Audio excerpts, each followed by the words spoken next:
It's official, Brock here. It's official, Brock here. All right, everybody, welcome back to the It's Official Brock's Here podcast presented by Brock Lane Films. Today we have Jordan Bowie. Appreciate you, brother. Appreciate you. Long time having me. A.K.A. Bowie Island. Appreciate it. My second guest in a row who I've never met before in real life. It's the first time I met you. And I appreciate you coming out and trusting the process because this is all brand new to me. So definitely appreciate you coming, man. I just got off, I was at softball practice. Jordan hit me up and was like, yo, I'm here. I'm like, shoot. I'm like, I'll be there in 10 minutes. But I appreciate you just sticking around. No problem. Even though it's hot. So hot outside. Yeah, man. So we're going to get into it. But, Jordan he's played college football, just graduated, went to Central, York kid. So, he's got a good story. So we were talking off camera. So you were born in York City, went to York High. Did you play all like the junior like midget teams like York Bears or BYC? So my story is a little different from everybody else. Like me growing up, I was a basketball player, so I didn't play football. I played football when I was like 7 years old for South York. I played on the Rankies, or 6 or 7 years old. I played it, but I didn't really like it like that. I was more of a basketball player. I didn't play football until I was about like 11 years old for Wellington. Coach Doobie was my head coach. Doobie. Yeah, he was my head coach. And wow. I was That's a my guy. receiver. So do you know he's the one that does It's Official? Yeah. That's his voice. It's official Brock. Yeah, so that's him. I would play for Wellington. I was a receiver. I wasn't really playing that much. He told me I wasn't ready yet, but I think I was ready. He just didn't give me the opportunity. But so that happened, and I stopped playing football I just played stick to basketball. And what changed is when I finally got to Central, that's when I started playing football because one of my closest friends, Shannon, was on the team. And I was in the hallway. He said, yo, we got football practice. You trying to come play football? Right. And I was like, I don't know. He said, man, just come out. You might like. He said, just try for one day. I was like, all right, Shannon, I'll be out there. Went out there, and the rest is history. Wow. Went to college, played college football. So. Wow. Yeah. So you didn't take the original route of playing, played Little going League, up. Middle school. I didn't play. I played street football. If you grew up in the inner city, you play in the streets. But I was more of a basketball player. I didn't start taking football serious until I didn't make the freshman Central York basketball team. That's when everything changed because I was a basketball player. I made the freshman team and I was talking a lot of trash during the tryout, and the coach took me off. He was like, I know you're from the inner city, but we don't do that here. So he cut me off the team, and then from there I just like, I'm just F basketball. I'm just gonna stick to football and start really taking this stuff serious. Wow. So then, what was your first year of football like? When I got to Central. But what grade? And so 9th grade. Wow, so 9th grade. I didn't even play at York High. I didn't play football. I was a regular student. Oh wow. In and out of trouble, doing stupid stuff in classes. Get kicked out of class almost every time. So I didn't start taking the football serious until, God forbid, Shannon was at Central. That was my close friend. He told me, come out. And the rest is history. So without that experience, I probably won't even be here, to be honest, talking about you. Wow. Yeah. Wow, that's crazy. So then you started way late. Yeah, but I was still good though. Like kids are developed by then. Yeah, so like the crazy thing is, you play street football, you're either a receiver or a corner. True. So like I'm playing against people who's way older than me, who's played football. So I know I could play football, but the equipment football and all that stuff, I was like, man, I hate this football stuff. Right. I like watching it, but playing, I was like, I don't know. But then I fell in love with it after the first practice. And I went to be a receiver. That's the funny part. I went to be a receiver. I didn't want to play defense. And so the coach, they was doing one-on-ones. And Coach Jones was like, you play defense? I said, no. He said, all right, go out there. Guarded the two best receivers on Central at the time, Sakai Barton and Drew Anderson, back-to-back. Locked them up for back-to-back plays. He said, you're going to be a corner for me. And I was like, all right, cool. And then my freshman year, I had 4 interceptions. Freshman year football. And wow. I was like, all right, I actually think I could be really good at this. Yeah. Started training on it, start more research, asking questions, watching YouTube videos, how to play DB, how to do this, and practice that every single day out back in my yard or on the football field. And that's how I became better every single year. Wow, man, that's awesome. Yeah, definitely seeing your career, you would have never guessed that you started. I was a basketball player. The real ones know I was a basketball player. Right. Well, I guess as far as like the mechanics of like guarding and basketball is kind of the same in football a little bit. I mean, hand up, eyes up. Have your feet moving. Have Yeah, great feet. it's not that big of a difference, but yeah, a totally different environment to be thrown into. And then, so then, how was your high school career? Was you said 4 picks, and then was it just off to the races with that? Yeah, I played freshman year. I had a real good freshman year, and a lot of people don't know I could have started varsity as a sophomore in high school, and I messed that up. Me being stupid, being young and immature. So I was the only person on the football team as a sophomore who was starting on the varsity team. All the other people in my class were backups or going to play JV. But Coach Livingston saw something from me doing 7-on-7s at Suburban. He was like, man, I think we got something. Starting as a sophomore, and I was messing up, not really taking it serious, getting big-headed, pretty much big-headed. And we went to the scrimmage against Carlisle. I didn't have the best scrimmage ever. So Coach was like, I don't think you're ready yet. He said, you're going to get there, though. He said, you're just not ready yet. So I played JV my sophomore year, had 4 picks again. And then after that, he was like, I think you're ready. You ready? And then my junior year, that's when I started as a varsity player, from junior and my senior year. Yeah. So what advice do you have for kids like that are getting in trouble and then, kind of doing what you were doing? Like, I mean, obviously it's like, just don't, it's easy to say, just don't do that. But like mentally, I'm sure you had to put yourself in a whole different space. Like, okay, I have this football thing. I need to focus on that. But inside I got this demon going nuts. Like you want to snap on everybody. I think to me personally, I think moving away from the city and going to Central and like seeing how a different atmosphere is there, how people handle stuff and how everything is family oriented, that really changed me. And I was like, all right, this is different over here. So I got adjusted to that type of culture and atmosphere there and really start focusing on my school and my football and just being a better person. But I think for the people out there who's going through things in the city, I think just look yourself in the mirror and understanding your background and understanding who's around you, and if it's toxic people around you who's holding your growth back, you got to cut them off. Like, even though it's hurt, it might be your family, it might be close friends, you have to cut them off in order for yourself to grow. So I think if you grow up in inner city, just know what you want to do. People might laugh at you, people might make fun of you, or people might say you can't do it, but just know you can. Just you work hard, and you believe in God, and you trust everybody around you. Anything's possible. Wow, man. Amen. That was powerful. So then, we were talking senior year, so your story is the complete opposite of mine, where you went your whole season undefeated, lost to Southwest, and I was at Southwest, went undefeated all year, and then we lost to Central. So it's like... Yeah, we my senior year, we started off strong. We had a new head coach. Or the previous year, we won 3-7.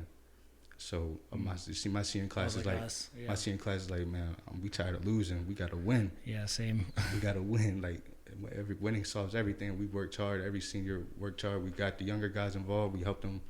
If you're a young DB, you come with me after practice. We're going to do back pedals. We're going to work on our technique. We're going to watch film together. You see what I'm saying? So from there, we just took off.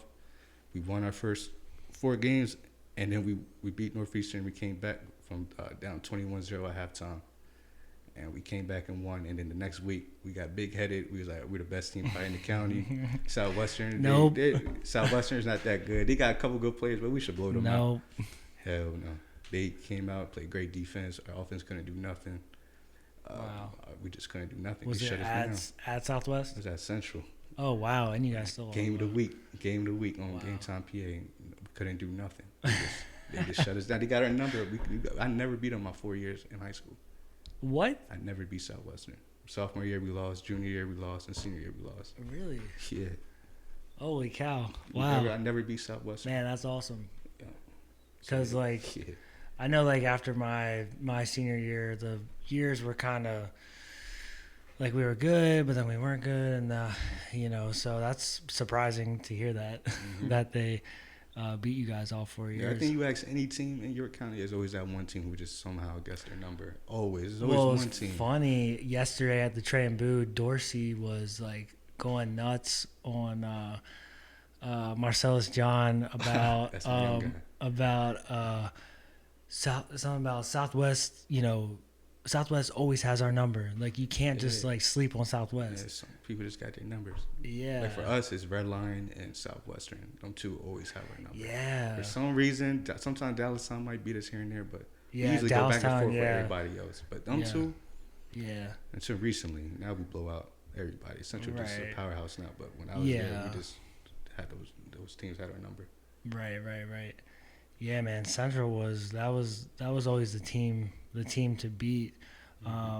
So then, you know, in those like developing years, like, what were you doing to kind of, because you just started ninth grade year, like, were you doing a lot of off-season stuff to kind of like develop your craft, or Yeah. you know, Once I committed to football, like, Yeah. I really took that stuff serious. I think Right. every single day after school, I would like my Sakai and Nori, they'll go to the gym, they'll work out.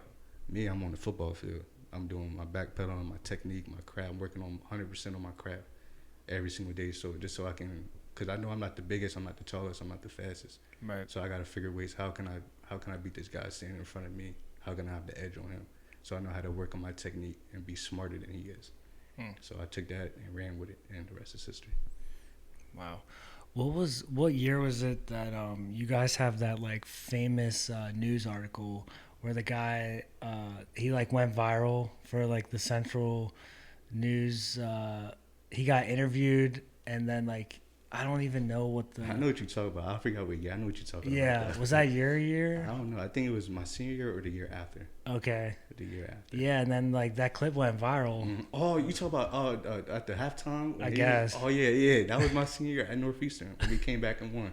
My man, shout out to Dante English. That was my middle linebacker. He. Do Funny you remember guy. what he said? Yeah, he said, remember that. And he was talking about, it's not about me, it's about the team. It's about we. Yeah. And that joint took off. It's still Yeah. going viral. I see it know, on I- Instagram today. It was 5 years ago. I randomly see it. Yeah. People don't know that was 5 years ago. It's coming out like it's new. I've been there for Right. 5 years. Yeah. Yeah. That's That funny. was a crazy night. And you can tell because you guys, it was like the older jerseys, like, Yeah. you know, you could tell it was a Mhm. couple years ago. But, like, yeah, that thing pops up every now and then. Mhm. It That's pops up. I'll see it on my story randomly. Or people Yeah. will just share it. I'm like, damn, 500,000 views. I'm like, sheesh. Wow. Yeah, that's awesome. So then, you know, you talked about off camera, your senior year, you had the article come out about you, Bowie Island. Yeah, And that just kind of took off. it took off. Yeah. I think, like, I didn't even know what was happening. Like, Wow. I didn't know he was making an article. So You were he just came- playing. I was at practice. And Patrick, shout out to Patrick, he came up to me. He was like, can I ask you some questions? He asked me a whole bunch of questions. He asked some couple other players on the team questions. I didn't think nothing. I was probably just a random regular piece. And then he came to another practice when we was doing our conditioning. And Coach Oz, he was like, yo, Bowie, they want you. Talked to him. He asked me more questions. He said, oh, I forgot to take pictures of you for the article. I said, article? He said, yeah, I got an article on you coming out soon. I was like, what the hell? So he took pictures, and the next thing you know, I see it on Game Time PA and on YDR Wow. and stuff like that. And I was just like, wow. Damn. And you were saying, Yeah. like, probably the first ever DB article ever. Before me, in York I never ever seen a DB have his own article before No. me, ever. It was always the running backs, the quarterbacks, Yeah. or maybe a couple players, but a straight DB, it was just, I was like, wow. So that means your senior year, you were balling. Yeah, before then, he came to me after the 5th game. I had like 3 picks and 9 pass breakups in the first 5 games. Oh, wow. Yeah, and then from there, the pressure, I already knew what was going to happen after that. The pressure, I got to live up to it. So then, after the article, people now know about you. They're Yeah. probably game planning around you. They're not throwing your Yeah, way. the thing is, before the article came out, people knew who I was. They knew Right. my nickname was Bowie Island, of course. Right. But like when that article came out, then like every time I line up on the opposing team sideline, people on the team would talk. The coaches, we about to see Bowie. Bowie out. Yeah, we about to see if it's real or not. You feel me? Or they would talk Take a trash. trip to Bowie Yeah, you Island. could trap him. We gonna flood his island. You funny Flood stuff the like island? that. Yeah, stuff like that. Especially when I That's a played good your one. Kai, they were talking crazy, Oh, but it was man. funny though. I don't like people can't get in my head. I just laugh it off. Like I just Right. like, all right, cool. And then when I make a play, they just quiet the whole game. When did you get that nickname? Like, what season? Shannon, No, I mean, how gave and it then to me. when? my freshman year of high school, like Central. Like You before just it popped started, and they gave you a I nickname. told you my freshman year I was balling out, and Wow. And at the time, Darrell Revis was the hot corner back in that era, like the 2010s, 11s, 12s. Darrell Revis Island was the main person everybody talked I about. think went I to remember be. that. So Yeah. it was Revis Island. We got Bowie Island. And just Shannon kept calling me it. His dad kept calling me it. People around the team kept calling me it, and then it just stuck with me. And then it finally got bigger once my senior year of high school when the article came out. That's when it really took off. Wow. It's still people call me that to this day. I was at college. Well, your Instagram is Bowie Island. Yeah, but even so- the coaches know who I am. Bowie Island, like, Yeah. without an Instagram. Or even when I first got to Alberni, the first day on campus, people I never met call me Bowie Island. Wow. And I'm like, I don't even know who you is, but they'll call me it. Yeah. I'm like, wow. That's Shit took dope. off. Even if, like females or coaches or the custodian people, they'll call me Bowie Custodian? Island. Bro, that's serious. Like, no, it's not The even a joke. I'm dead custodian. serious. Like, Wow. officer at Central York High said, Bowie Island, number 5. And I'm like, wow. Oh, you're number 5? Yeah. Bro, that was my number. Yeah. That's Yeah, I love number 5. Yeah, me too. I tried to get into college, but people already had it, so I couldn't get it. Oh, I found out it means God's grace. I don't know. I didn't really look it up, but when Marquise Brown on the Ravens, Hollywood, he changed his number to 5, and then he made this post saying, I'm going to 5. It stands for God's grace. So I don't know if you knew that, but That's dope. yeah. So wow, freshman year, you instantly became Bowie Island, Yeah. and then it just took off from there. Yeah, shout out to Shannon. He started Wave. Yeah. Wow, that's awesome, and that probably gave you like a Confidence. lot of confidence Yeah. to 'Cause keep going. I was like, man, I think I'm good, but I don't think I'm that good. Yeah, And then when I watch the film and then I see me making plays that a lot Right. of people don't make, I'm like, yes, hard work Right. paying off. So I just kept working harder and get better every single year. yeah. So then, what do you think? Because you're not the tallest. Mm-hmm. You're not that tall. So were you were tough? You just played tough. You played up. I play bigger than what I am, but Right. what really separates me from every DB is my IQ.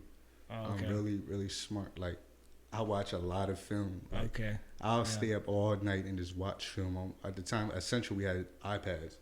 Okay. So we had huddle on our iPads, and I would literally just lay on my couch. Cause I didn't even have my own room. I slept on the couch. I was on my couch watching film from soon I got off of school after dinner. Yeah. All day, just watch film, pick up tendencies, studied offensive coordinators, played concepts. And so when I go to the game, I already know what you're doing before you run it. Right. So I think that gave me the edge, and then just me being a dog, just not backing down from nobody. Yeah. Yeah. I know we talked off camera, but real quick to back up, you went from York High to Florida. You said. Yeah. So you were down in Florida. Yeah. So I went to York High for the first 3 marking periods, and I was getting a lot of trouble. Like I was getting sent out of every class I've been to. Every class I'll get sent out for laughing or being a class clown and kicked out.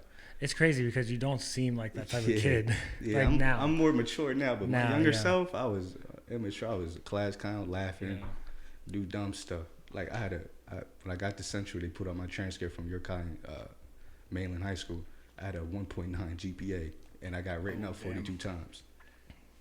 Oh, dang. Written up 42 times. And I looked at it, I said, is that right? I said, I don't know if that's right, but I said, it probably is. So when I went to Mainland High School, I was there, and when I was there, Leonard Williams, the defensive tackle for the Giants, he was a senior, and I was a freshman. He was the person who toured me around the school. Wow. He had his All-American jersey on. I didn't even know who this was. I was like, oh, what's your name? Oh, he said, my name is Leonard Williams. I said, where you going? He said, I'm thinking about Alabama, USC, or Florida. I said, well, damn, all right, cool. Next thing you know, I see him get drafted by the Jets, the 5th pick. I was like, wow. Is he still in the league? Yeah, one of the highest paid defensive tackles in the league. Oh, wow. Yeah, it was cool there. That was a different experience. And then from there,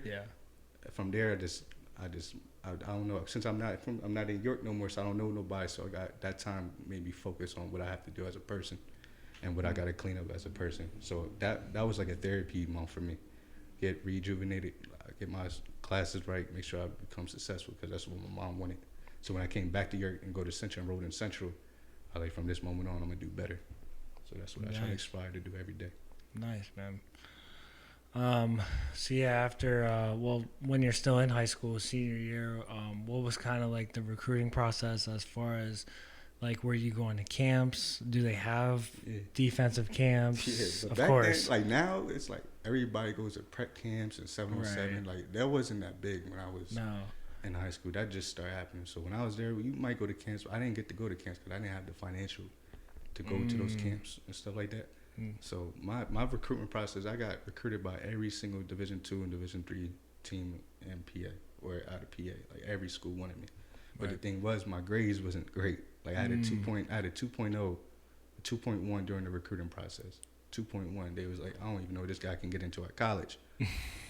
So me and Nori, the running back, we was the only two players on it. We was probably one of our best players on the team, but our GPAs were bad. So my coach was like, boy, I don't think you can get into college. You might have to try a JUCO route or a trade school and maybe take a year off and try to go. And I was like, nah, I ain't having that. I'm going to keep going. I'm going to try to keep applying and write letter recommendations. Look at my grades from my junior, senior year. That's the type of student athlete you're going to get. Right. And finally, a couple of schools took a chance on me and got accepted to a couple. But I had every school you could think of. Yeah. Any D1? I had a couple emails from Air Force and Lafayette. I visited Lafayette when I was a junior. Like I said, my grades wasn't that bad. Like, it was horrible. They were like, yeah, it was we horrible. can't. Like it was horrible. So they was like, Can't have man, this. you're a great player. You just can't be a great player for our program. You see what I'm saying? Wish you the best of luck. Yeah. So I was like, damn, on to the next one. Yeah. That's why I really I love what Stoner's doing at York. You know, I think he focuses more on the grades. Mm-hmm. Like he always has the kids post their GPA. Yeah. Like on Twitter, you always see like the players posting their GPA. This is my GPA. This is my stats and all this. And but it's always grades first. Yeah, shout out to Coach Stoner. You could tell the difference. Like a lot of the student athletes really taking their grades and football serious. He getting a lot of players from York High to go to college that we never seen before. Yeah. So like even though I'm not from York High, but I grew up with these kids that went to the school. So like for what he's doing for the community and the city, there's nothing but respect over here. Like that's dope. We don't see that a lot in our community. So shout out to Stoner. Especially what he's doing with like the AFL building and building up that community. It's awesome to see that happen for the city because a lot of people don't have those opportunities and they're stuck and they don't know what to do, and he's definitely a good motivation to the kids. So then you told me you committed to Western New England. Yeah, out of high school. And then you recommitted or decommitted. Yeah, so I committed to Western New England. How long were you committed there? I was committed there for like a week. Like a week. That's the school I wanted to go to. I visited the schools in Massachusetts. The schools in Massachusetts. I visited there. I said, yeah, this school is lit. This school fun. The football team one of the best in the country. Too cold? Nah, I went there. It was cool. I stayed overnight. The players were funny. The coaches were cool. One of the players is from like a York County area, like the coaches there. So like me and him had a great relationship. Cool. And then one day I was laying down on my couch and I got a phone number from a Reading area code, and I was like, what the hell is this? So I pick up and he was like, hey, this is Ralph Clark from Alvernia University. Am I talking to Jordan Bowie? And I said, yeah, who's it? He was like, yeah, can I talk to you for me? You got time? It's 11 o'clock at night. So I go outside and I said, what's up, coach? Couldn't wait for tomorrow? Yeah. He said, I'm sorry I'm calling too late. He said, right now. He said, I got to talk to you now. He was just like, he said, I know you're probably going through the recruitment process, but I'm the new coach at Alvernia University. We're just starting a new football program. And I want you to be part of this cornerstone. I want you to be one of the players who build this program from the ground up. He said, I know you can be a keystone cornerstone for this program. And so I visited the school. The visit was cool. The head coach was cool. And I still committed to Western New England. And when I told him, so I was ignoring him for a little bit. He was like, yo, Jordan, I know you see my text messages. He said, you committed to Western New England? And I said, yeah, I'm sorry, coach. I appreciate you recruiting me. He was like, he called me right away. He said, why would you commit to a school that none of your family can see you play? He said, you 8 hours away from PA. You. I was like, damn, that is right. I ain't going to have no family playing. He said, you're only an hour away from the road. Where's Alvernia? In Reading. So it's an hour away. Oh, I didn't even know. It's an hour away. He was like, come be part of the program here. He said, this be a keystone corner. You can build this ground up. You be part of history. Your name will forever be submitted in the Alvernia legacy as the first team ever. Nobody could take that. I was like, all right, cool. I was like, all right, I'm gonna go with God and take faith by this. So I decommitted and committed to Alvernia. Yeah. Damn, got him. Coach He Clark, got you. Man, he got me. He got me. But I think it's crazy that because we were talking off camera and I was like, what? You committed to a school that was their first year of football. Yeah. First year. Like program. usually there's like decades and decades it was none of that. of football, and there was none. Like you were literally the first football team at Alvernia. Yeah, it was a bunch of freshmen on the team. Like maybe a couple of transferred. We just straight. Yeah, how do you like 18, 19-year-olds on the team. So then, oh wait, did you even? So oh yeah, 'cause you did play. Yeah. Yeah, the first year it was more of like a. It was more of a like, we trained, we worked out. Did you have any seniors? Nah. All freshmen? We had freshmen, a couple transfers, and maybe a couple upperclassmen. Like but sophomore, junior, maybe. Maybe. People who redshirted and now they're playing. Couple. But we didn't even play. We didn't play nobody our first year. We had a couple inter squad scrimmages. That was about it. So I had to wait till the next year. But what he told me during the recruitment process, the real reason why I committed, he's the only coach who committed, who was recruiting me, who talked about life and asked how I was doing, how my grades, how life. Like he called me about like spiritual stuff. So I built a connection with him. He told me, he said, a lot of players who commit to colleges, they don't even play their first year. Mostly they redshirt or they be second or third string players. Yeah, true. He said, you take this first year, you get stronger, you get better, you're already in the system. The second year when we actually play the season, you're out ready to rock and roll. I was like, I took that. I said, he's sort of right about that. So I just went there. To the first year, we just started practicing. We were lifting. We got bigger, stronger. The team built a bond, a brotherhood, because we were just us there. So we built a brotherhood. In the second year, that's when we actually had a season. When you were there that first year, though, were you like, what am I doing? Some days, because we didn't have a season. We was waking people up. are just looking around lost. Yeah, we was waking up every day at 5 a.m. for practice, and we didn't have a season. So mentally, I'm like, bro, I'm waking up 5 a.m. every day, and we're not playing no season.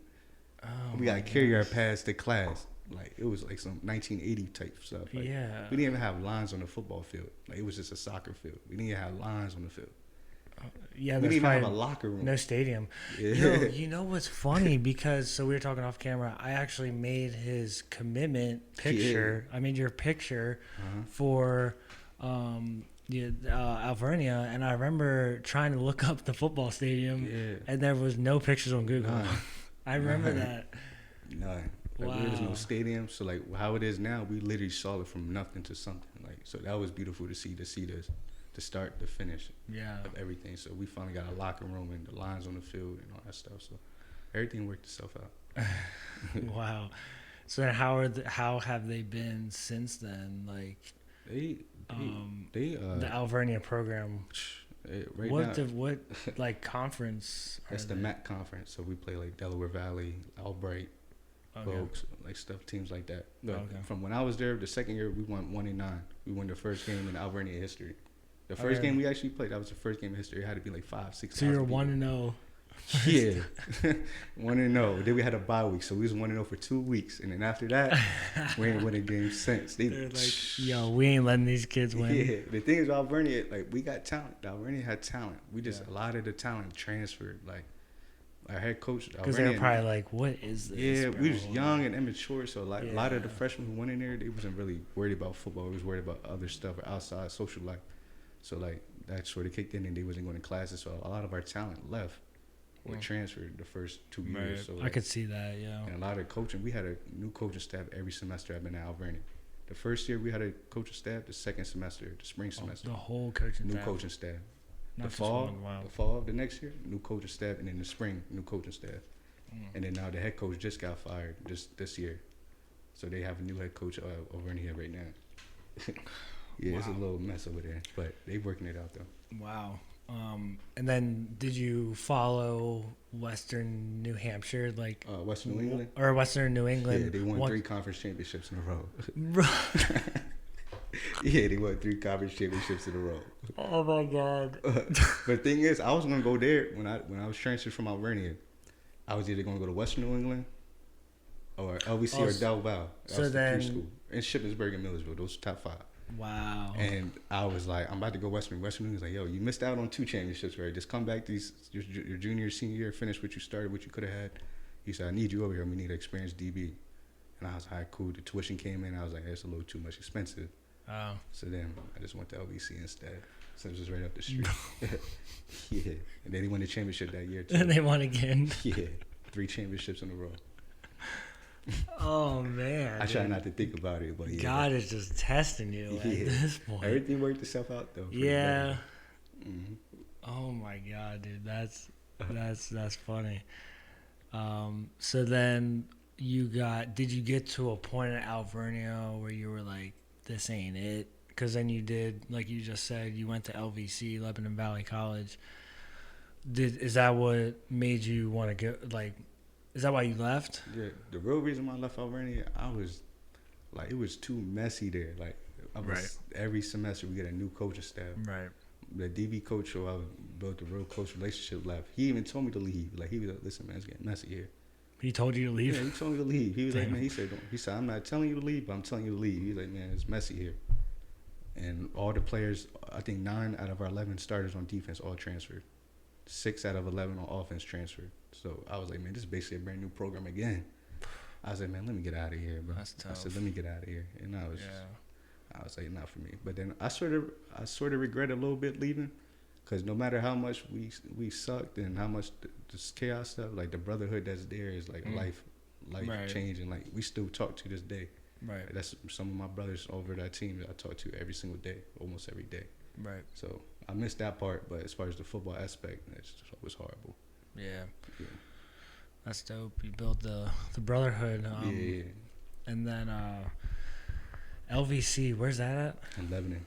In Lebanon. Yeah, near Hershey and Harrisburg. Oh, okay. Yeah. So that's not too bad. That's it's an hour. Yeah. So then, going there, so then what, was that your sophomore year? Junior year. Junior year. So then you went there for two years? 2 years. And COVID hit, so. Oh. So then did you get an extra year? Extra year, yeah. Nice. So this year I just passed was basically like my extra year, to be honest. Yeah. But I had to go there anyway, because when you transfer, some of your credits don't transfer over, so you got to pretty much take an extra semester anyway to catch up on credit. So everything worked itself out. Right.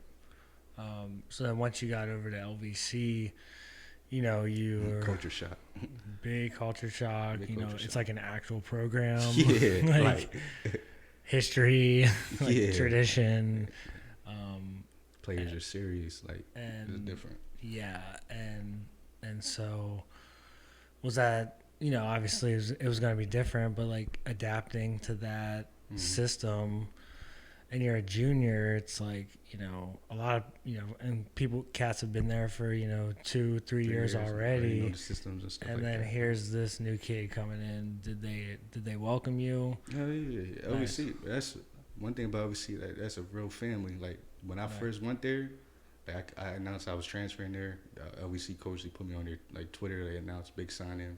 Oh, cool. And I probably had like 12 notifications from the teammates there. Welcome to the family. If you need anything, let us know. Nice. You're welcome to this family. We can't wait to have you. And like from that moment, I already knew it. Like, all right, this is different. Yeah. And when I got there, it was nothing but love from day one. Like, of course, I had to get used to like how does this person act. I can't do certain things around certain people. But once I got like used to it, it's a big difference. Shout out to OVC. They changed my life. It helped my life too. Saved my life. Right. In a big way. So then how was your college career when you went there? Like, as far as, did you play right away? Yeah. From first day, I played right away. Like, nice. The first couple of weeks, like, I was in a rotation because I had to get used to the systems, the signals, like how they call defenses, the plays and stuff. But after I got used to it, and then it was, all right, the stuff now, I was playing right away. Like, ASAP. Nice. Me and the 2 other corners, we just rotated every series. So it was just us 3 every series. We just rotate. Nice. But we had 2 other good corners too. Nice. So you were getting right away. You got put into the mix. So that's good. And then COVID helped us too, because the year when COVID hit, like, we was the only team probably on the PA on the East Coast who was still practicing during COVID. Full pads, like full pads. We was practicing all fall, conditioning all fall, and we just built a brotherhood. We mastered the systems. They let you still practice? Yeah. Or they just didn't care? Like, they rules? just said, if y'all catch COVID, that's on y'all. And we had to get COVID testing and stuff like twice a week. But true, yeah. But that COVID year actually like got everybody together. Yeah. And you got time to focus on your academic part instead of just football all the time. So that helped me out too. Yeah. That's dope.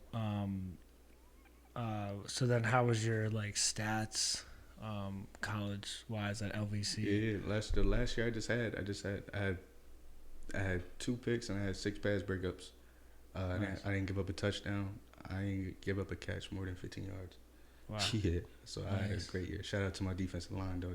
Our defensive line was probably one of the best in the conference. Wow. So yeah, Yeah. shout out to my defense. So then being in, so what conference are they? They're the MAC conference, so Oh, same conference. Same conference. Did Yeah. you have to play Alvernia? Yeah, twice. So we had a spring season. That's funny. So after COVID hit during the fall, the spring season, we had a spring 3-game season, a 2-game season. We played Alvernia and Albright.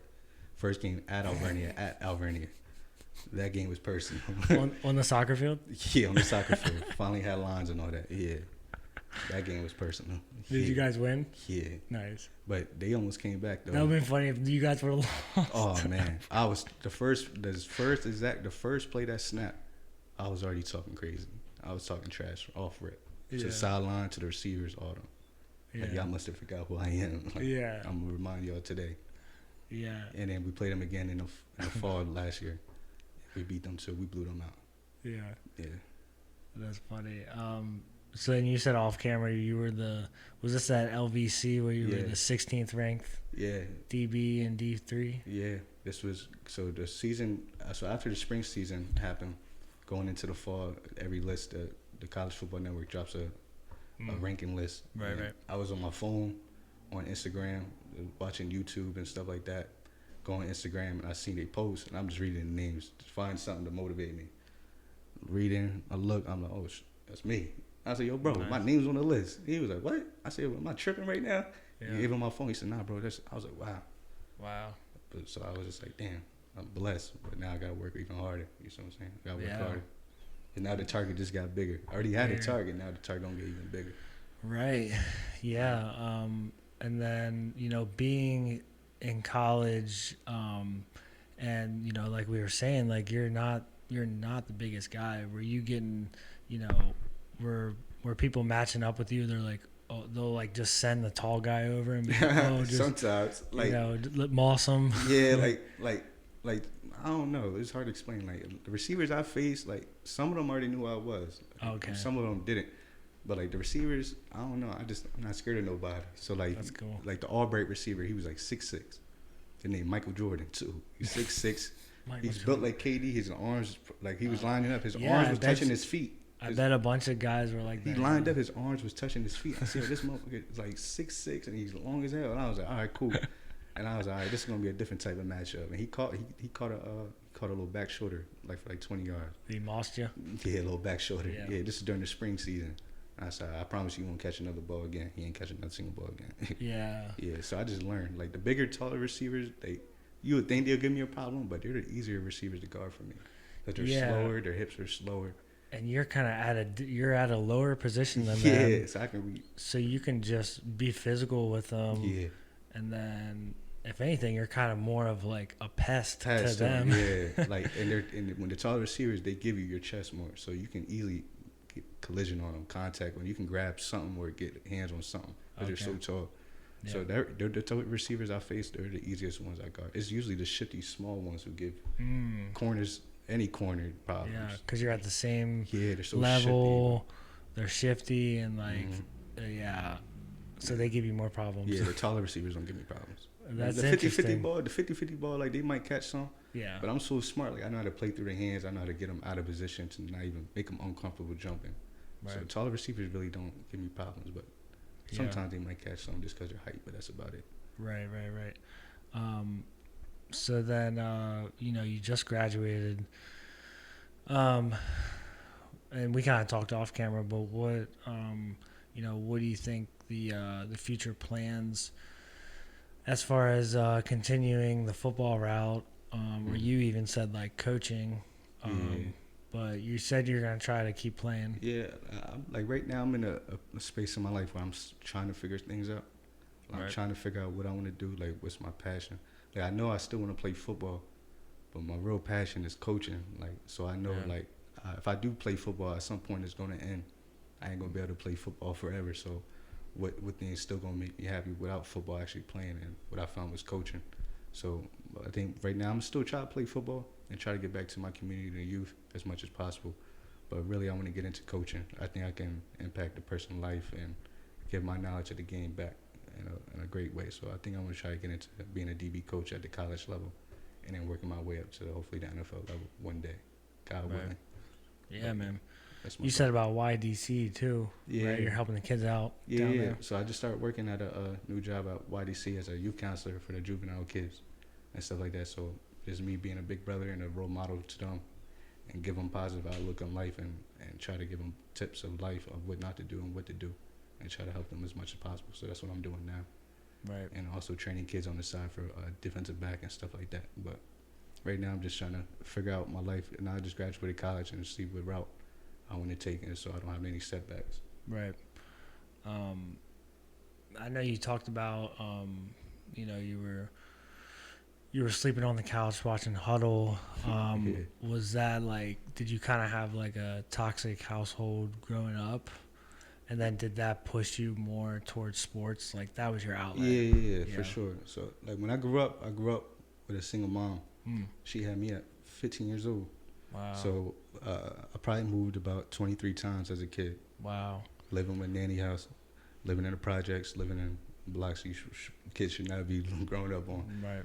But that sort of motivated me to do better. Because I remember in the car, my mom crying. And she said, please don't go to the streets, man. Please go to college and do something with your life. And I told her from that moment, I promise you, I got you. Wow. So I think from that moment on, that's when I try to strive every day to be better. Find something to be better in, even as a person or helping other people. Yeah. Because you could easily. Yeah. So when I went to Central, so the thing is, I lived with my dad during my Central years.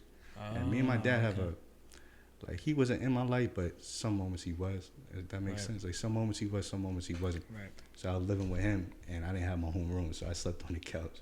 Oh, so that's what you say about the couch. Yeah, I sleep on the couch. All 4 years of high school? Yeah. Damn, bro, is your back all right?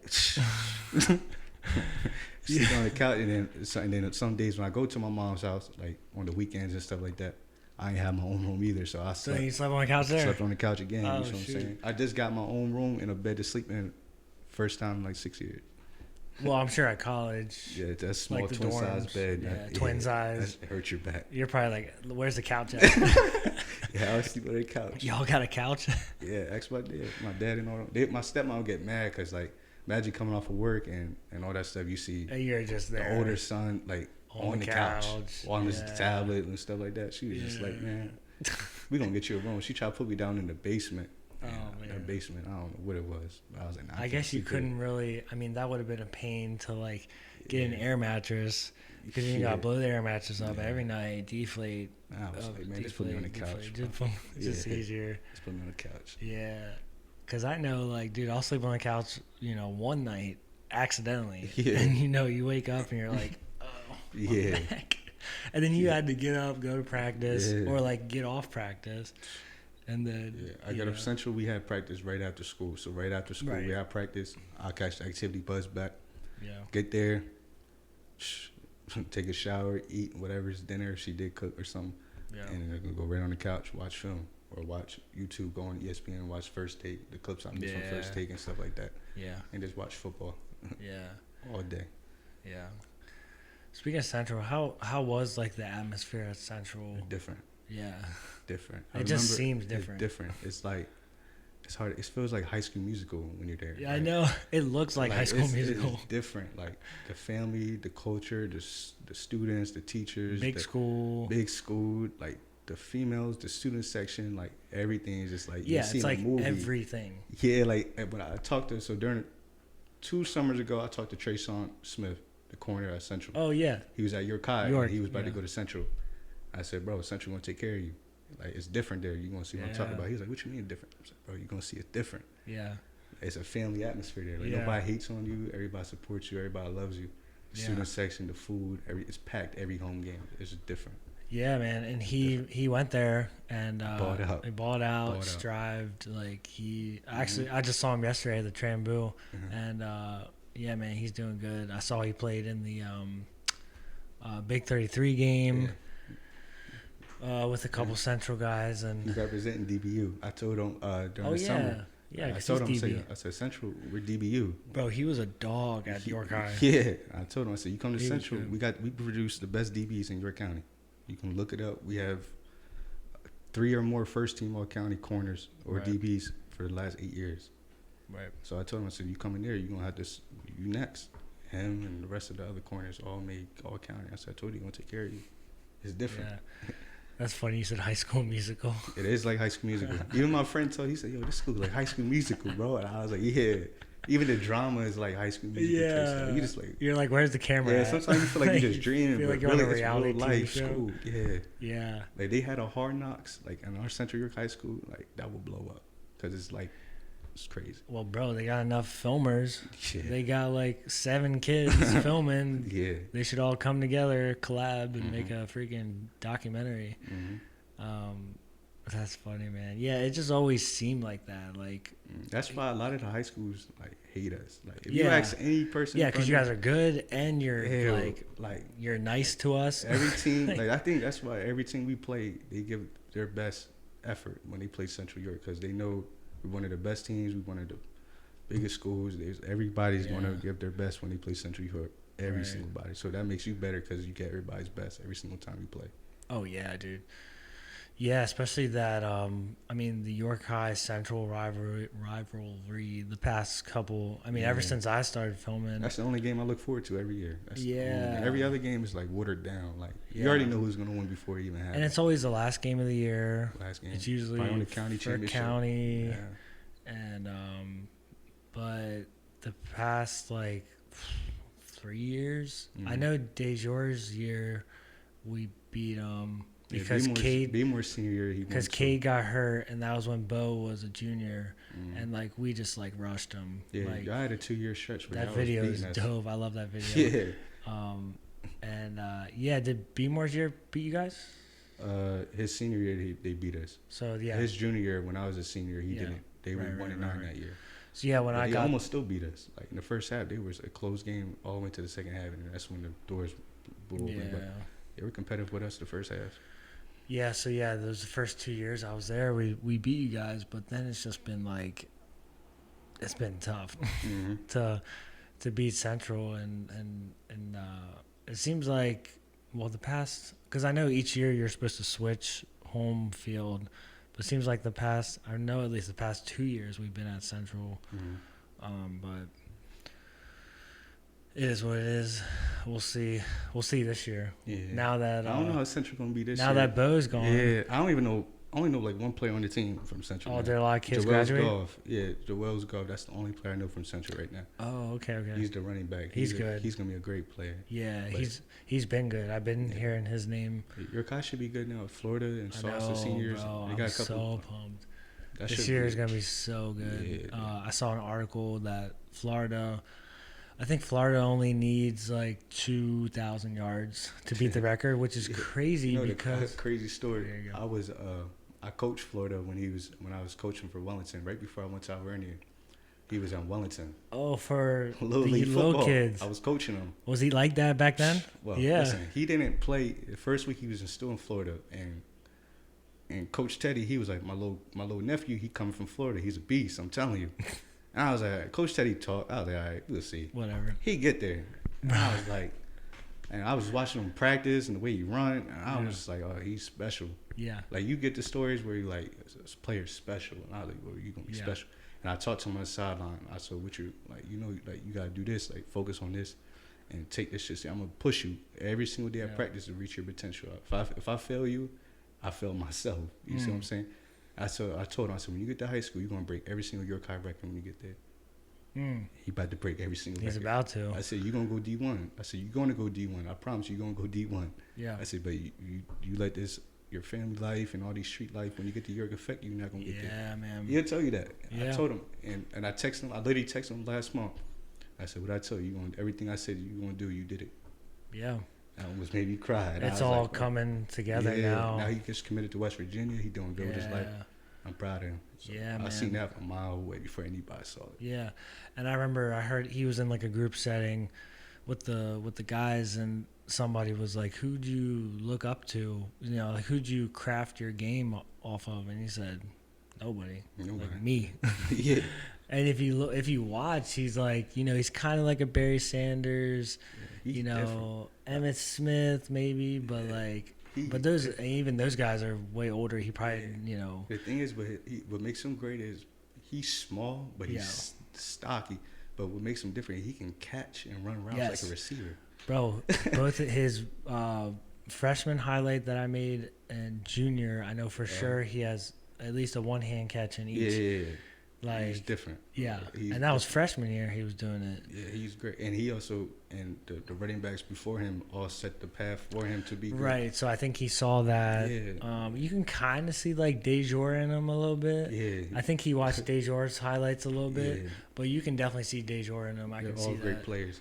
That's one thing about Yorkai, though. They produce the best running backs, for sure. Bro. Their running backs every year is different. Because it was, for me, it was great because it was Dorsey, Dejour, and then Toby came in there. Toby underrated. Very underrated. Mm-hmm. And underrated. Yeah, man. And then it was basically, and then it became the Florida show. Mm-hmm. And that was like freshman year for him. Mm-hmm. Well, freshman year was Toby's year, senior year. So then once Toby was gone, it was like, oh, okay, now we got Florida. And the last text I sent Florida, I said, Player of the Year. Player of the Year. I need a Player of the Year award now. I hope so. And he just said, say no more. Yeah. Did you ever see the clip of his 99-yard touchdown? That was crazy, bro. He rips his jersey every game. Oh, yeah, yeah. Bro, his, I think it was his freshman year. He literally, freshman or junior, or freshman or sophomore, he had like 4 jerseys. Yeah. Like in his highlight video, he's like 28. He's 4. A whole bunch of stuff. I think at one point he was 6. But yeah, I don't know like why his jerseys, because he's running so hard, and the only thing people can do is grab him. They just try to grab him, grab and hold on for life. He's a beast, man. He's special. And it's cool to see like each year he's getting bigger. And like now he's like, it's that one picture of him where he's like now his confidence is even better now because now he got the pressure off getting offers and committing to school. Yeah, now he can just chill. Now he can just play ball, like, focus on ball, bro. Yeah, man. And he's gonna have a great year this year, 100%. Yeah, he's gonna get Player of the Year this year. I'm calling that up right now. He's gonna get it. Yeah. Yeah, this year is gonna be special with York High and him and Stoner, Sam committing D1 to Towson, and a couple other kids committing D1. It's cool to see that for York, and because like we were saying off camera, like York was always like a dub, like that was always a win for us. We were always like, we're gonna beat York High, and now it was always, for me, it was always fun playing York High because I know most of the city kids already there. I already know they're gonna talk trash. Yeah, like the matches I face is gonna be fun because I know these people, but like I already knew who was gonna win. Like, right. They got a couple good players, but they just wasn't disciplined. I think they lacked coaching and discipline. Right. Up until Stoner got there, it just like this, the seniors didn't show them the way, like show them how to do things there. But then finally when Stoner came in, and I think Be More Senior, that's when he really took off because the culture was there and he had great leadership from the coaching staff to the seniors on the team. So I think that really helped him. Yeah, man.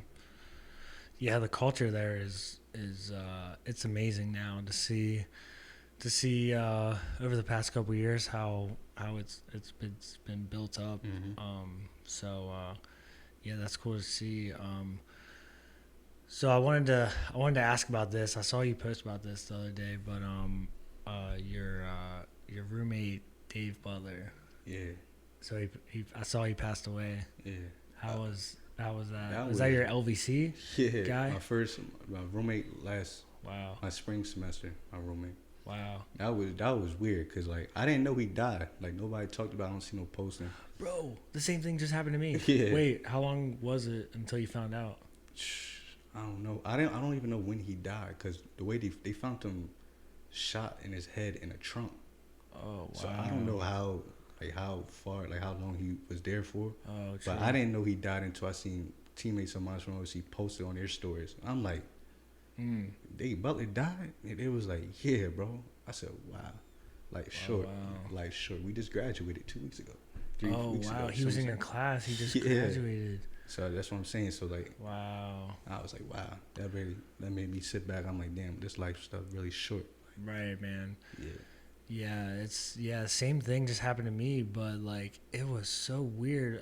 This girl I went to went to college with, she passed away a year ago, and I didn't even know. And like I like thought about her the other day because she has been struggling the past couple years, and then I just didn't really do anything about it. And then like I saw this tweet. It was like, check on your strong friends, and I was like, maybe I'll go check on her. I looked on her Facebook, and I was like, R.I.P. R.I.P. And it was just like, what? Exactly what I seen. It really messed me up. I was like, how did I not see this? Like, it was just like, wow. Like, yeah. If it wasn't for Dave Butler, I probably wouldn't even graduate. He the one who sent me all the like the answers for homeworks and stuff. Yeah. Oh, Like, we had the same major. Without him, I probably wouldn't even graduate. I like, yo, Dave, bro, I need the answer. All right, I got you. What position was he? He played running back. Oh, nice. He played running back. Nice. He was cool people. He was one of the first people who introduced himself. When I got them 12 notifications, like when I committed to LBC, He was one of those. He was one of the first who welcome to the team, Brody. Yeah. You feel me? And he's from Mechanicsburg, so he came to York a couple times to train with me in football. Oh, cool. A couple times from Mechanicsburg. Nice. Mm-hmm. Yeah, man, this life it's so short. It's like we have to be grateful for like every second. Like, because people, I mean, literally anything can happen. And my biggest thing is like tomorrow's not promised. So it's like you gotta like, just focus on right now. And, there's this thing, it says, the two worst places to be are yesterday and tomorrow, because yesterday already happened. So it's like, why are you even worrying about that? And then tomorrow, it's like, that didn't even happen yet. So it's like, it's kind of like you're not trusting God when you worry, when you try to plan out the future. It's like you got to put all your trust into Him. And, kind of like we were talking off camera, I wanted to ask you, what is your what's your relationship with God, and how has His presence been in your life? And you've had all these blessings and all this stuff when you came from this toxicity, and now you're living out this dream. It's like, it's not a coincidence. That's for sure. I think for me personally, like, everything you pray to God for, like, He's going to prepare you for what you ask Him for. It might not be the way you want it to be, but He's going to put you through situations and obstacles for you to become a better person for the blessing when you do receive it. It might not come tomorrow. It might be happening 2 years, but when it does happen, you're going to look back on the things you went through and see, like, damn, I see why He did that. So I embrace obstacles. Like, I know it's going to make me a better person and make me a well-rounded human being. But at the time when you're going through it, you always question. Sometimes you question, like, damn, why me? Or why am I going through this? Like, why do I deserve this? But then when you look at the bigger picture, when you by yourself and you look yourself in the mirror, you realize that, like, everything that He gives you is going to be a blessing and a prize at the end. You just got to go through the obstacles. Yeah, it's like Dorsey on here said, weathering the storm. Yeah. It's like, and then there's this thing, it says, it always rains before the rainbow. Right. So, it's like, just keep going through the storm. And, I said on here before, it's like, 6 months from now, like, what you're going through is probably not going to matter. Yeah. A year from now, it's probably not going to matter. 5 years is definitely probably not going to matter. But you got to keep evolving. You can't just stay stuck. And you got to keep trudging. Like, you can't just, nothing changes if nothing changes. Yeah. I think you just gotta go get it too. Like, you can talk all this stuff you want, but if you just sit on your couch and just tweet about it and post about it, bro, it's never happening, bro. You gotta get up and go work for it. Like, it's not gonna be given to you. You gotta really work for this stuff. A lot of people just want things being handed to them, and a lot of people just beat around yes man people. I want to be around people who tell me, bro, you messing up on this. You tripping right now. You gotta focus on this. That's the type of people I want to be around. So that's why I try to surround myself with. And if I'm slacking on something, my friend's gonna check me. Yo, Bowie, you tripping right now. You doing too much with this. They would check me. So I'm grateful to have people around like that around me. Yeah. Yeah, dude. If you stayed on that couch, like, bro, you gotta get up off the couch. You gotta literally get off the couch and go get it. Man, dude, that's such a good story. Tweeting and posting about it, that's not gonna get you what you want. You gotta really go up there and get it. Yeah, there's a lot of internet people, I feel like people Too that many of them. yeah, Too many if they're of them, hateful on the internet, that's that shows a lot about them. I barely post on Facebook. I don't be on Facebook like that. When I go on Facebook, I just see a whole bunch of like dumb stuff. So you're like, because I've noticed like you're super low key. Low key out the way, bro. Like I just how I think like that's it, the bro. best. Yeah. Yeah, like, but if I do want to pop out, I can pop out. Yeah. But like, I don't even want that attention, like all the drama, the hate, the envy. I don't want to be around that stuff, bro. I love you from a distance. Right. Well, if I want to reach out to you, I'll personally reach out to you. But other than that, I want to be away from all that, bro. Yeah. Yeah, that's kind of how I am. Especially in New York, it's a lot of distractions that set you back. Right. So then I kind of wanted to end it with some advice for the younger DBs. Younger DBs, trying to get looks in high school. Wanting to go to the next level. What advice would you have for them? In the recruiting process, as far as trying to get to the next level, and maybe they're not getting a lot of looks, people aren't coming their way, all that. I think the best advice I can give them is just keep working. If you work hard, and everything else is just going to take care of itself. It might not happen when you want it, like I said, but eventually you're going to get that offer. You're going to get them college interests if you just keep working hard and make sure your grades is right, because when them college coaches come to your school and they ask you your name and your GPA is not at a certain GPA, they're going to look right past you. So do yourself a favor and get that grades right. So when they do recruit you, they see your grades is good, you can get into the school, they're going to recruit you 10 times harder and just ball out. You ball out and the film is there, and you go to maybe some camps now, because that's the new thing, 7-on-7 camps, and really train and work on your body and your mind and make sure everything else around you is good and everything else is going to take care of itself. You just got to believe sometimes. Right. Facts. And then I just kind of thought about this, but when you're on the couch, all 4 years of high school, like, were you battling any type of like mental health as far as like, man, like this sucks, especially you're going to High School Musical college, and then it's like, they all got big houses, nice rooms. I think at the time I definitely was going through it. But at the time I didn't know what it was. I thought it was just normal. Like, this is how I am. This is the stuff but did you go to like your friends' houses and then you're like, I went there, stuff like that. But as a man, we don't open up to other men about our problems, what we deal with. Like, we sort of stand off from that. Right. But as I get older, you probably just pushed it away. Yeah, pushed it away. But you definitely didn't invite anybody over. Yeah, like I never invited a friend over to my dad's house ever. Wow. Yeah, not even my mom's. Like, we had nowhere to go. We sit on the couch, we play the video game after that. But after that, it's like, you sleep on the floor and I'm sleeping on the couch. Yeah.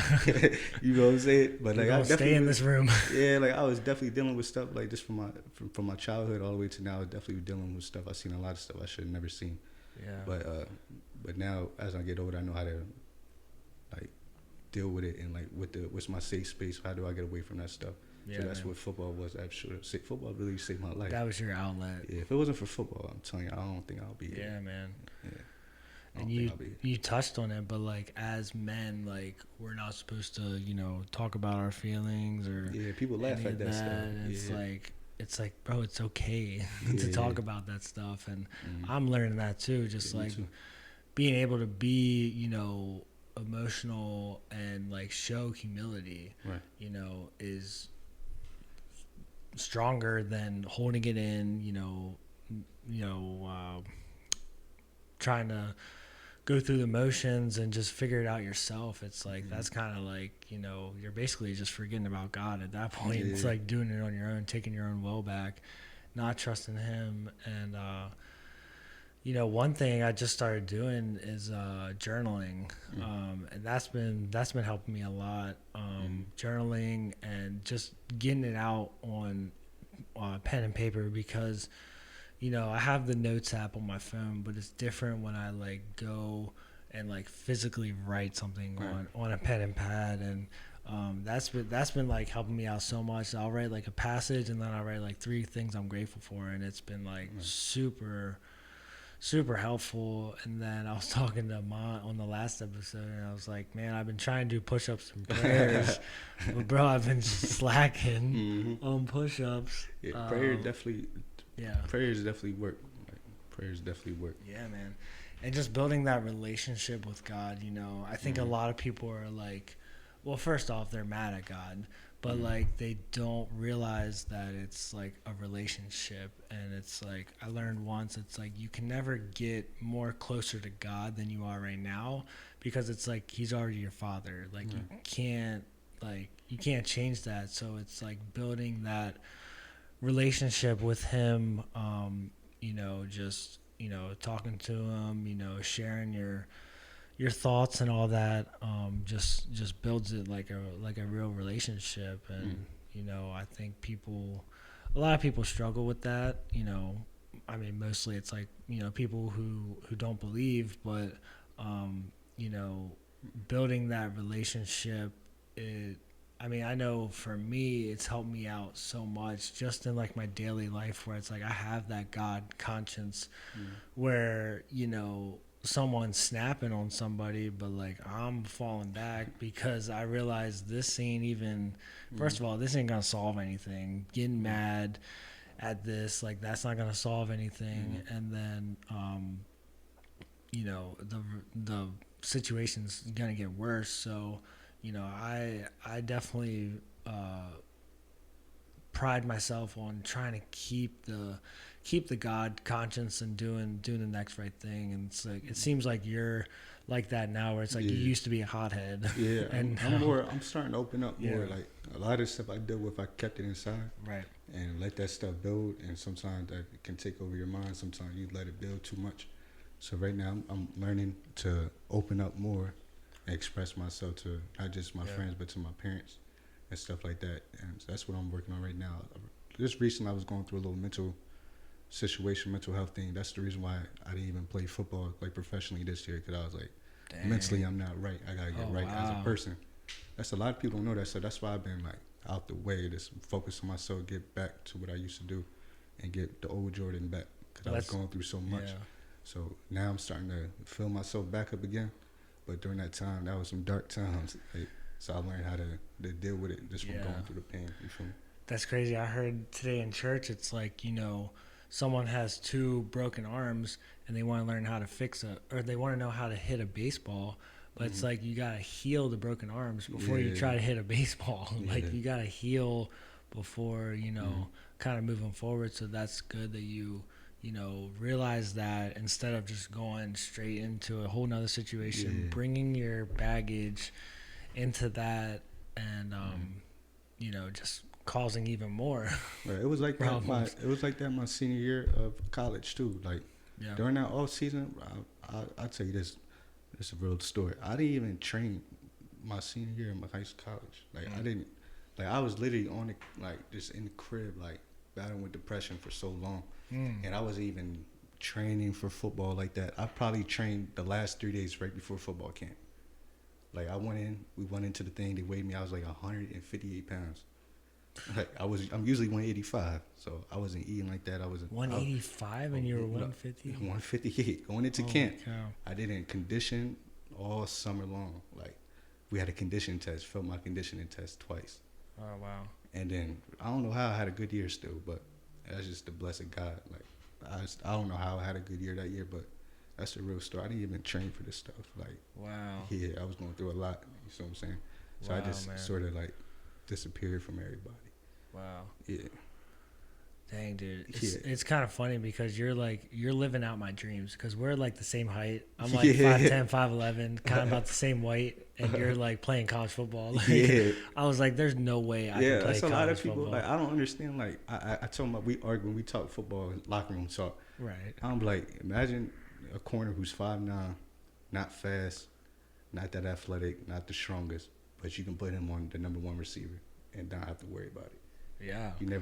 I never heard of a corner like that. So like my skill set, you look at me from a distance, you're like, he's okay, he's not that good. But then when you actually a teammate of mine, you actually see what I do, the attributes I bring that's different. You're like, this guy's special. I can see why he's good.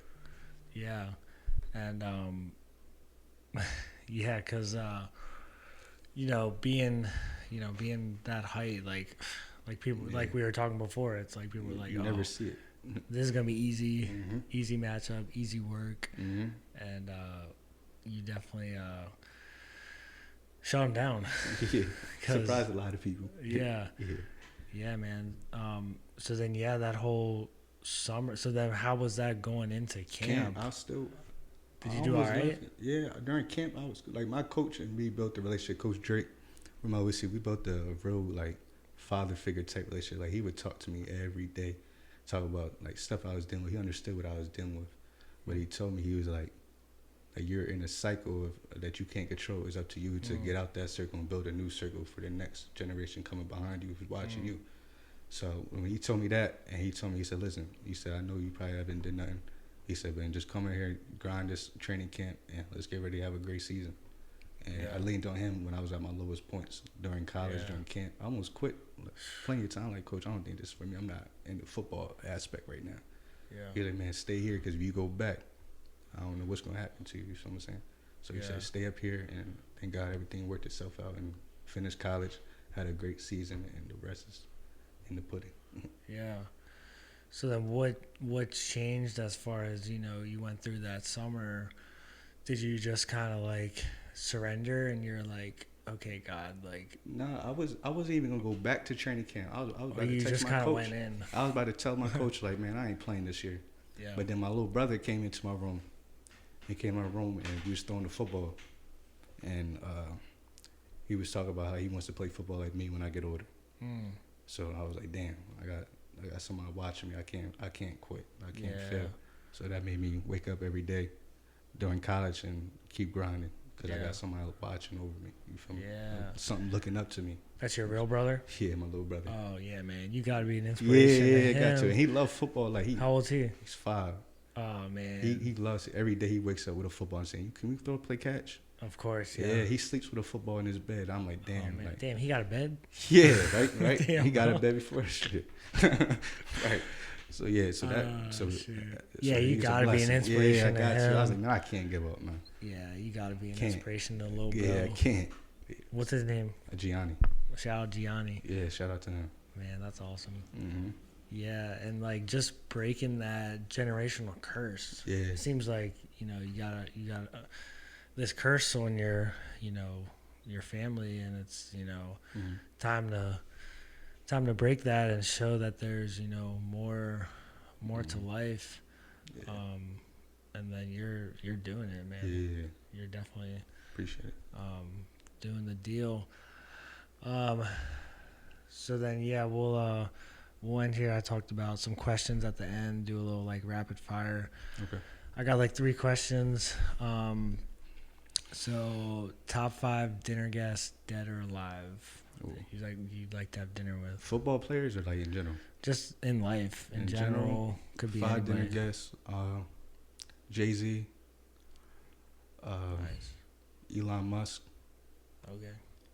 Pablo Escobar. Nice. Deion Sanders. Yeah. And LeBron James. Ooh. Those Dang, 5. that'll be a good talk. Just because LeBron, from where he grew up, and he told me a whole bunch of stories. Yeah, man. Deion's the greatest corner ever. He's funny. He gonna bring a Yeah. personality to the table. Yeah. Elon Musk, he's the richest man in the world. Yeah. Like, and then Give Pablo Escobar, he's the biggest drug dealer that ever happened. I just want to hear stories like how he just his whole life, like how the heck are you doing? Even though he's dead, but like he got some crazy stories. yeah, I'm like sure. what? Like he's a billionaire. Like this, Yeah. I gotta hear stories from him. Yeah. Yeah, that's a good dinner. So then I know you didn't start playing football till 9th grade, but what? I guess it probably started there, but like, what was your top 5 like influential corners that you looked up to? Top 5, Darrell Revis, Richard Sherman,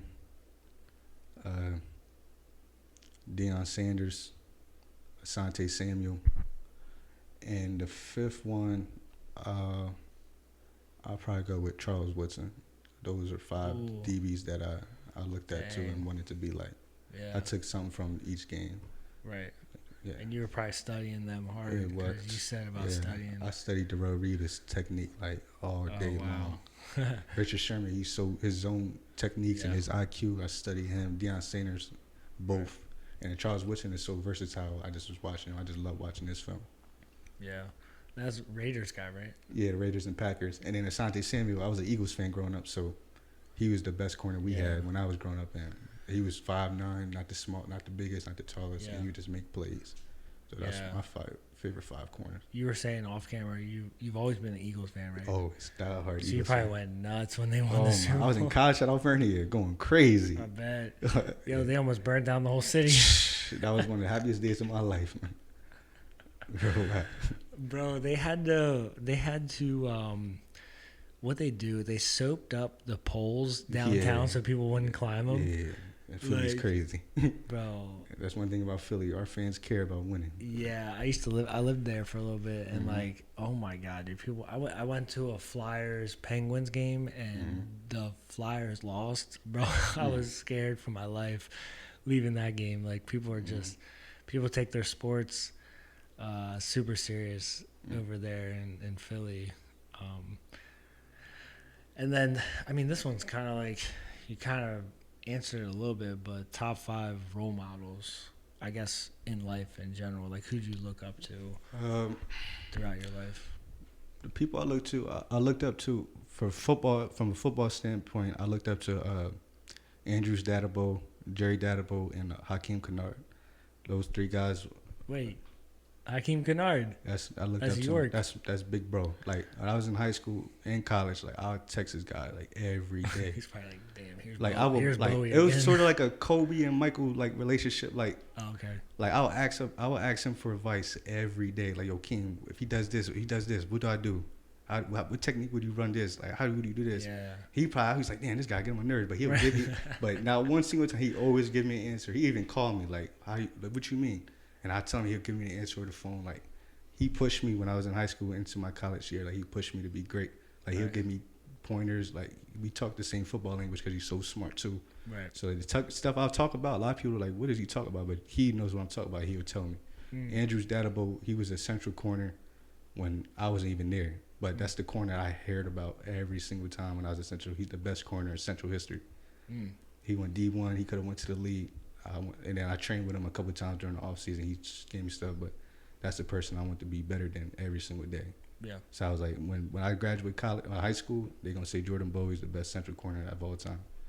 So he's something that I looked up to and try to follow and try to be better than him. But he also gave me advice on football too. So shout out Hakeem and Andrews. They definitely was big brothers to me. Yeah. Did you train? Have you trained with Hakeem? Yeah. We trained all the time when I was in high school and college. Like, we trained all the time. Because I know now he's doing, he's doing seems great like things he's with doing, that. He's doing great Got things. the kids out there doing the trainings and workouts. Yeah, he was definitely a big brother. He helped me out a lot. Yeah. A lot. And he went D1, so it's like, he probably gave you some good advice. Yeah.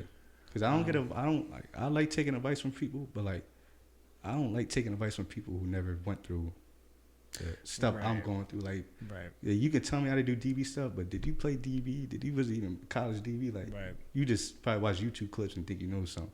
But him, he actually played the position. He knows what he's talking about. Like, and his work ethic reflects it. You know what I'm saying? So I respect like what he tells me, or criticism or constructive criticism. I would literally listen and practice that. What he told me the next day, for 2 hours until I perfected. Yeah. Yeah. And then 2 more. 2 more. My mom. Nice. And shout out moms. Probably Miss Ponis. That was my Central York teacher my senior year, but she was my advisor for freshman to my senior year, and she was like I call her like a grandma. Yeah. Like anything I needed to talk to her about, she would talk to me. If something was bothering me, I would talk to her. She's the one who like helped me with colleges and write my letter of recommendations, and so she definitely was a big role model for me. And then the 5th one, I'll probably say LaQuinn Thompson. He's my cousin, and he was the first. He's not my blood cousin, but off of relationship, like marriage wise, he was the first person I seen who went to college and played college sports and give back to the youth, and show that you can do something with his life if you stick to it. So I looked up to him and asked him for advice a lot. Nice. So shout out to LaQuinn. Football? He played basketball. Oh, basketball. Yeah. So I looked up to him a lot when I was a kid.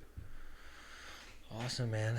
Well, it's probably been, it's been over an hour. Yeah, man. do you have anything for me? I mean, we're pretty good. Unless you got. The only advice I can give you is just. No, I mean, like, do you have any questions? Questions well, I mean, for you? Whatever. Questions for you? What made you want to do this podcast stuff? Like, I know you was filming. Yeah. Like, what clicked to you? Like, I just want to start doing the podcast. Honestly, it was just like I didn't watch. I listened to a lot of podcasts, and honestly, what really set it off was it's a podcast that's called Ball is Life. Yeah, Ball is Life with this recording artist Mike, and then Johnny Manziel. Okay. And have you ever heard of it? Yeah. Yeah. Yeah, I know what you're talking about. And like it just really inspired me. Not only like Johnny's story, but you know, him basically saying, you know, like just like if you have a dream, like just go after it. Like what is stopping you? Like right now, like tomorrow's not promised, you know. So it's like why not? Like what do you have to lose? And like I've listened to so many podcasts, and I've like kind of got the formats, you know, from that. Like I'll be at work and I'll listen to like 2 or 3 in one day, you know.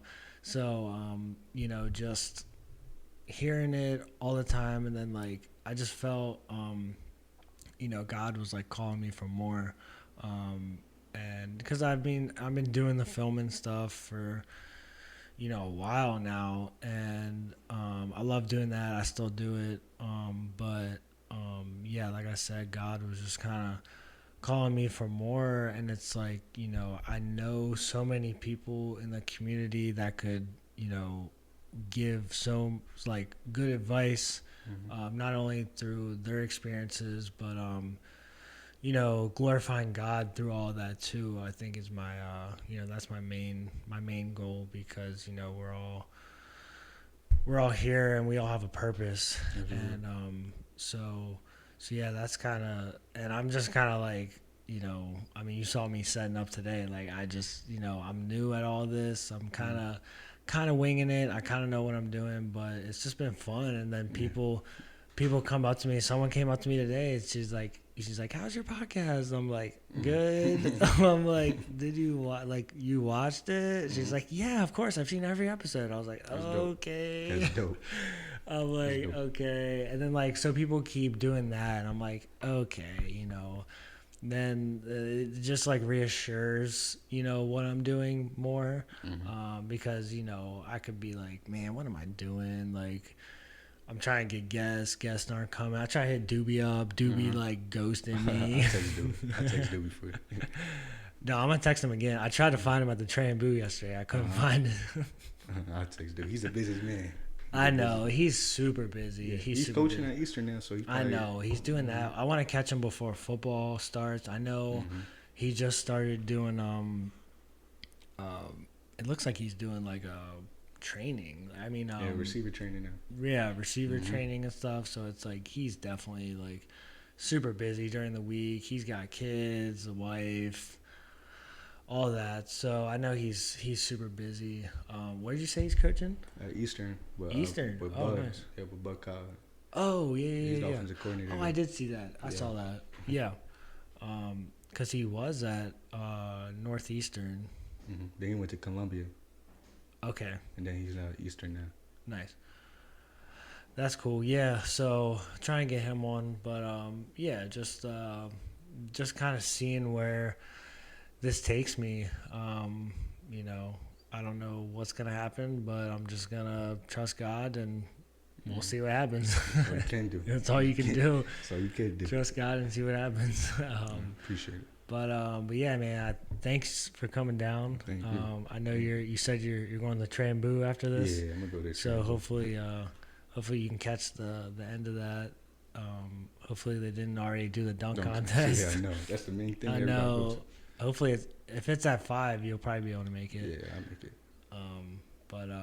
But yeah. So, do you want to plug like your social media? Yeah, you can just follow me at Bowie Allen on all my social media platforms. I'll follow right back. Right. And then same for me, Brock Lane Films on everything. This will be out on YouTube on the video side, and then we got Apple Podcast and Spotify. So you can listen and watch. And then, man, thanks for coming out. Appreciate it. We're just going to keep doing it. It's official. Brock's here.